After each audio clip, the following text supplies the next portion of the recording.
Hello friends, അടുത്ത എപ്പിസോഡിൽ ഫ്രീക്കിയുടെ കരച്ചിൽ കേട്ട് ഹൈമവതിയും ദേവയാനിയും ശ്രേയയും ചേർന്ന് ഫ്രീക്കിയെ ഹോസ്പിറ്റലിലേക്ക് കൊണ്ടുപോകാനാണ് ഗംഗയെ നിർബന്ധിക്കുന്നു. ഗംഗ ഉടനെ തന്നെ മഹിയുടെ ഫോണിലേക്ക് വിളിക്കുന്നു. മഹി ഗംഗയും കൂട്ടി പോകാമെന്ന് പറയുകയും ഗംഗ പുറത്തേക്ക് ഇറങ്ങി വരാനായി മഹി അറിയിച്ചു.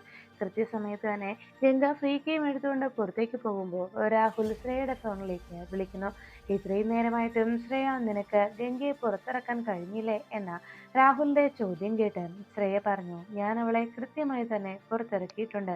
അവൾ ഇപ്പോൾ തന്നെ ആ ഫ്രീക്ക് എന്ന പട്ടിക്കുഞ്ഞുമായി ആ ഹോസ്പിറ്റലിലേക്ക് എത്തും. നീ വേഗം തന്നെ അവരെ പിടികൂടാനുള്ള പണി നോക്കിക്കോ. ചിലപ്പോൾ മഹിയേട്ടൻ വരുമോ എന്ന് അറിയില്ല എന്നും മഹിയെ വിളിച്ച് വിവരം ഗംഗ അറിയിച്ചിട്ടുണ്ടെന്നും രാഹുലിനോട് ശ്രേയ പറയുന്നു.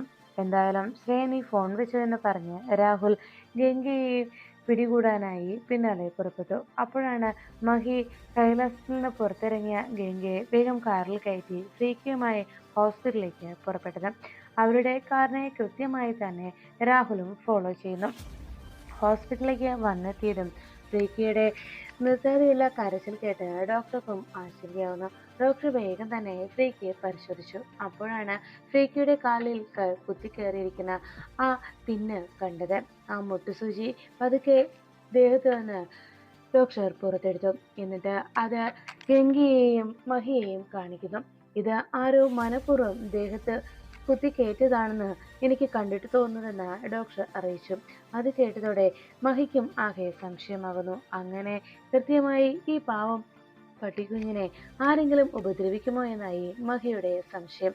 അപ്പോഴേക്കും ഗംഗയ്ക്ക് കാര്യങ്ങൾ മനസ്സിലായി. ശ്രേയയുടെ പണിയായിരിക്കും ഇതിന്റെ പിന്നിലെന്ന് ഗംഗ മനസ്സിലാക്കുന്നു. എന്തായാലും ഇനി വളരെ സൂക്ഷിക്കണമെന്ന് ഡോക്ടർ ഗംഗയോട് പറയുന്നു. ഇതുപോലുള്ള വസ്തുക്കൾ ഫ്രീക്ക് നടക്കുന്ന സ്ഥലത്തൊന്നും ഇടാതെയും അതുപോലെ ആരും അലക്ഷ്യമായി വലിച്ചെറിയാതെയും നോക്കണമെന്ന് ഡോക്ടർ പറയുന്നു.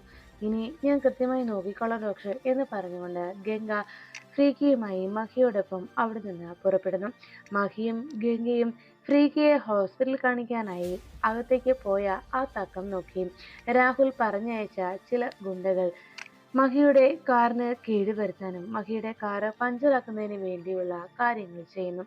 അതുകൊണ്ട് തന്നെ മഹിയും ഗംഗയും കാറിൽ നിന്നിലേക്ക് വന്ന് കയറുമ്പോൾ ഇതൊന്നും അറിയാതെ മഹി വണ്ടി സ്റ്റാർട്ട് ചെയ്ത് അല്പദൂരം മുന്നോട്ട് പോയി. അപ്പോഴേക്കും മഹിയുടെ കാറിന്റെ ടയറ് പഞ്ചറാകുന്നു.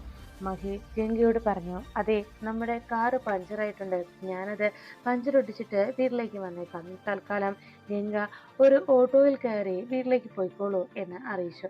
ശരി മഹിയേട്ട എന്ന് പറഞ്ഞുകൊണ്ട് ഗംഗ മഹി പറഞ്ഞതിന് പ്രകാരം ഒരു ഓട്ടോയിൽ കയറി വീട്ടിൽ പോകാനായി സമ്മതം കൊള്ളുന്നു.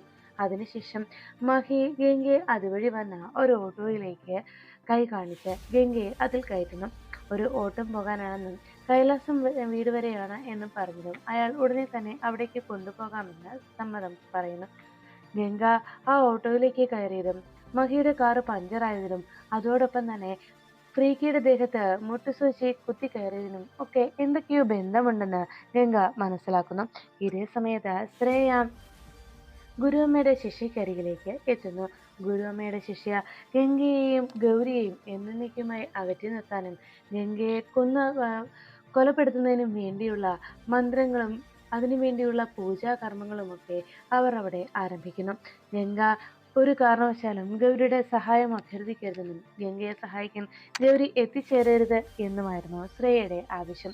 അങ്ങനെ ഗംഗയും ഗൗരിയും ഒരിക്കലും ഒരുമിച്ച് നിന്ന് അവർക്കെതിരെ ഒരു രീതിയിലും നീക്കം നടത്തരുതെന്നുള്ള ശ്രേയയുടെ ആവശ്യം അംഗീകരിച്ചുകൊണ്ട് തന്നെ ഗുരുവമ്മയുടെ ശിഷ്യ ശ്രേയയെ സഹായിക്കുവാനായും തൻ്റെ അരികിലേക്ക് ഗംഗയെയോ ഗൗരിയെ എത്തിക്കണമെന്ന് ഗുരുവമ്മയുടെ ശിഷ്യ പറയുന്നു. അങ്ങനെയാണെങ്കിൽ എനിക്ക് കുറേ നേരത്തേക്ക് അവളെ ഇവിടെ പിടിച്ചു നിർത്താൻ കഴിയുമെന്ന് ഗുരുവമ്മയുടെ ശിഷ്യ പറയുന്നു. ഈ സമയത്ത് ഓട്ടോയിൽ വരുന്ന ഗംഗയ്ക്ക് ആ ഓട്ടോ ഡ്രൈവറെ കണ്ടതും വല്ലാതെ സംശയം തോന്നുന്നു. മുമ്പ് പലവട്ടം താൻ ഇയാളെ കണ്ടിട്ടുള്ളെന്നും തന്നെ അപായപ്പെടുത്താനായി വന്നവരുടെ കൂട്ടത്തിലുണ്ടായിരുന്ന, പ്രത്യേകിച്ച് നകുലിന്റെ കൂടെ ഉണ്ടായിരുന്ന ഗുണ്ടകളുടെ ഒപ്പം ഇയാളെ താൻ കണ്ടിട്ടുണ്ട് എന്ന് ഗംഗ തിരിച്ചറിയുന്നു. അന്ന് ശ്രേയയെ തട്ടിക്കൊണ്ടുപോയതും ആ ഗുണ്ടയാണെന്ന് ഉടനെ തന്നെ ഗംഗ മനസ്സിലാക്കി. ഫ്രീക്കിയുമായി ഓട്ടോയിലിരുന്ന ഗംഗ അയാളെ കണ്ടതും വല്ലാതെ ഭയന്നു. ഇതിലെന്തോ ചതിയുണ്ടല്ലോ. കൃത്യസമയത്ത് മഹിയേട്ടന്റെ കാറ് പഞ്ചറായി. അതോടൊപ്പം തന്നെ ഇയാൾ അതുവഴി എത്തുകയും എന്നെ ഇങ്ങനെയൊരു ലിഫ്റ്റ് തന്ന് എന്നെ വീട്ടിൽ കൊണ്ടുപോയി വിടാമെന്ന് പറയുകയും ഒക്കെ ചെയ്തതിൽ എന്തോ ഒരു ദുസ്സൂചനയുണ്ട് എന്ന് ഗംഗ മനസ്സിലാക്കി. അത് തിരിച്ചറിഞ്ഞ ഉടനെ തന്നെ ഗംഗ ഡ്രൈവറോട് ഓട്ടോ നിർത്താനായി അറിയിച്ചു. അത് കേട്ട ഉടനെ അയാൾ പിന്തിരിഞ്ഞു നോക്കി ഗംഗയോട് പറഞ്ഞു, ഇതങ്ങനെ നീ പറഞ്ഞാലൊന്നും ഉടനെ നിൽക്കുന്ന വണ്ടിയല്ല. എന്തായാലും ഇതിനൊരു ലക്ഷ്യമുണ്ട്. ആ സ്ഥലത്തെത്തിയാൽ മാത്രമേ ഈ വണ്ടി നിൽക്കുകയുള്ളൂ എന്ന് അയാൾ ഗംഗയോട് പറയുന്നു. അതോടെ ഗംഗയ്ക്ക് കാര്യങ്ങൾ മനസ്സിലായി. ഗംഗ ആകെ ആശങ്കയോടെ താൻ എങ്ങനെ ഇതിൽ നിന്ന് രക്ഷപ്പെടുമെന്ന് ഓർത്ത് വല്ലാതെ വിഷമിച്ചു. അപ്പോഴാണ് അപ്രതീക്ഷിതമായി അയാളുടെ വണ്ടിക്ക് കുറുകെ ഒരു പട്ടിക്കുഞ്ഞ് വന്നു ചാടിയത്. അതോടെ അയാൾ വണ്ടി നിർത്തിയതും ആ തക്കം നോക്കി ഗംഗ ഓട്ടോയിൽ നിന്ന് ഇറങ്ങി ഓടി രക്ഷപ്പെടാനായി ശ്രമിക്കുന്നു. ഗംഗ ഓട്ടോയിൽ നിന്ന് ഓടി പോകുന്നത് കണ്ട ആ ഗുണ്ട നിൽക്കടി അവിടെ എന്ന് പറഞ്ഞുകൊണ്ട് ഗംഗയുടെ പിന്നാലെ ഓടി വരുന്നു. ഈ സമയത്ത് ഇതൊന്നും അറിയാതെ മഹി ബ്രേക്ക് ഡൗൺ ആയ പഞ്ചറായ വണ്ടി നന്നാക്കുന്നതിന് വേണ്ടി വർക്ക്ഷോപ്പുകാരുമായി ബന്ധപ്പെടുന്നു. ഈ സമയത്ത് ഗംഗ ഫ്രീക്കയും കയ്യിലെടുത്ത് എങ്ങോട്ട് ഓടി രക്ഷപ്പെടുമെന്നും താൻ എന്ത് ചെയ്യുമെന്നും അറിയാതെ ആകെ ആശങ്കപ്പെട്ട് നിൽക്കുമ്പോൾ രാഹുൽ മറ്റ് ഗുണ്ടകൾക്ക് വേണ്ട നിർദ്ദേശം നൽകി. ഇന്ന് രാത്രി തന്നെ അവളെ എവിടെയെങ്കിലും വെച്ച് കൊന്നതിന് ശേഷം ഏതെങ്കിലും പൊട്ടക്കിണറ്റിലോ അല്ലെങ്കിൽ കടലിലോ കൊണ്ടുപോയി തള്ളിയേക്കണമെന്ന് രാഹുൽ അവർക്ക് വേണ്ട നിർദ്ദേശങ്ങൾ നൽകുന്നു. അങ്ങനെ തന്നെ ഞങ്ങൾ ചെയ്തോളാമെന്ന് അവർ വാക്ക് നൽകുന്നു. അങ്ങനെ അവര് രാഹുലിന്റെ നിർദ്ദേശം കേട്ടുകൊണ്ട് അവിടുന്ന് ഗംഗയെ തട്ടിക്കൊണ്ടുവന്ന് പാർപ്പിക്കാനായി തയ്യാറാക്കിയിരിക്കുന്ന താവളത്തിലേക്ക് മടങ്ങി. ഈ സമയത്ത് കയ്യിൽ ഫ്രീക്കയും പിടിച്ചുകൊണ്ട് ഗംഗ ഓടി രക്ഷപ്പെടുന്നതിനിടയിൽ ഗൗരീച്ചയുടെ സഹായം ഗംഗ അഭ്യർത്ഥിക്കുന്നു.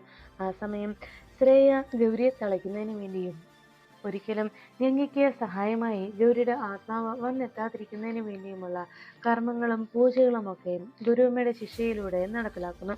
ഗുരുവമ്മയുടെ ശിക്ഷയുടെ മന്ത്രോച്ചാരണത്തിൽ ഗൗരിക്ക് ഗംഗയുടെ വിളി കേൾക്കാൻ പറ്റാതാകുന്നു. ഗംഗ വളരെ പ്രയാസപ്പെട്ട് ഗൗരിജി എത്രയും വേഗം എത്തണമെന്നും താൻ ആപത്തിലാണ് എന്നും ഗംഗ വീണ്ടും വീണ്ടും മനസ്സുകൊണ്ട് ഗൗരിയെ വിളിക്കുന്നു. ഈ നിമിഷം ഗംഗയ്ക്ക് എന്തോ ആപത്ത് സംഭവിക്കുന്നുണ്ടെന്ന് ഗൗരിയെ തിരിച്ചറിഞ്ഞു. താൻ എന്ത് ചെയ്യും എന്നോർത്ത് ആകെ വിഷമത്തിലായി. അപ്പോഴാണ് മഹി ബ്രേക്ക് പഞ്ചറായ വണ്ടി റെഡിയാക്കി അതിലെ കടന്നു വരുന്നത്. ഈ സമയത്ത് ഗംഗ എങ്ങനെ താൻ മഹേറിന്റെ മുന്നിലേക്ക് എത്തുമെന്നും ആരാണ് തന്നെ രക്ഷിക്കാനായി വരിക എന്നാലോചിച്ച് ആകെ വിഷമിച്ച് നിൽക്കുമ്പോൾ ഗംഗ കൃത്യമായി തന്നെ ഒരു മരത്തിന്റെ മറവിലായി ഒളിച്ചു. ഈ സമയത്ത് അതുവഴി മഹിയുടെ കാറ് എത്തുന്നു. മഹി അതുവഴി വരുന്നതും ഫ്രീക്ക് തനിയെ ആ വഴിയിലൂടെ നടക്കുന്നത് കണ്ടതോടെ ഗംഗയ്ക്ക് എന്തോ സംഭവിച്ചുവെന്ന് മഹി തിരിച്ചറിയുന്നു. ഉടനെ തന്നെ മഹി ഗംഗയെ കണ്ടെത്താനായി അവിടേക്ക് ഓടിയെത്തുകയും ഗംഗ എന്ന് വിളിച്ചുകൊണ്ടുള്ള മഹിയുടെ ആ വിളി കേട്ട് ഗംഗ വേഗം തന്നെ മഹിക്കരികിലേക്ക് പാഞ്ഞെത്തുമ്പോൾ ഗംഗയെ തട്ടിക്കൊണ്ടുപോകാനായി വന്ന ആ ഗുണ്ടകൾ എല്ലാവരും കൂടി മഹിയുടെയും ഗംഗയുടെയും നേരെ പാഞ്ഞെടുക്കുന്നു.